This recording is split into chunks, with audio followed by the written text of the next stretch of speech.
Ce que vous voyez là, c'est le duel qui a changé la natation à jamais. On est en 2009 à Rome, finale du 200 mètres nage libre des championnats du monde. Dans le couloir 3, Michael Phelps, légende vivante, 8 titres olympiques à Pékin l'année précédente. Recordman du monde sur cette distance, c'est le favori incontesté. Face à lui, couloir 4, Paul Biedermann, nageur allemand, moins connu, moins titré, et pourtant annoncé comme un concurrent redoutable. Pourquoi? Parce qu'en 2009, la natation fait face à des avancées technologiques majeures. Phelps porte une combinaison conçue par son partenaire Speedo, la LZR Racer, développée en collaboration commerciale avec la NASA, avec laquelle il a remporté ses 8 titres olympiques à Pékin. Elle est faite de tissu compressif avec des panneaux de polyuréthane conçus pour améliorer la glisse. Un vrai bijou technologique. Mais en face, Biedermann lui porte autre chose, une combinaison de la marque concurrente, la Arena X-Glide faite à 100% en polyuréthane, avec laquelle il vient de battre le record du monde 400 mètres nage libre 2 jours plus tôt. Imperméable, ultra lisse, gainante, cette combi est un vrai exosquelette aquatique qui permet aux nageurs d'avoir un corps mieux positionné et de réduire la traînée.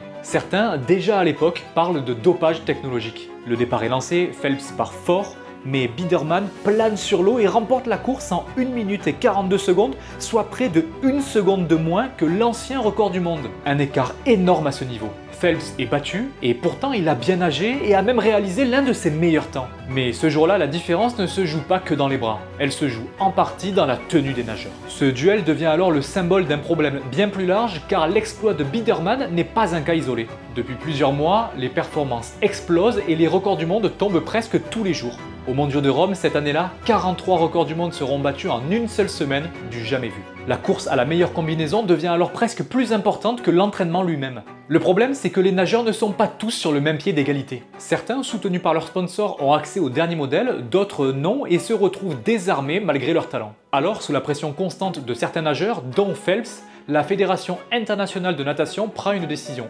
historique: interdire toutes les combinaisons non textiles à partir de 2010. Depuis ce jour, beaucoup de records ont été battus, mais une grande partie de ceux établis en 2009 restent inatteignables. Et ils sont d'ailleurs marqués par une petite astérix pour qu'on puisse bien les reconnaître. Et si tu veux d'autres histoires sportives, abonne-toi!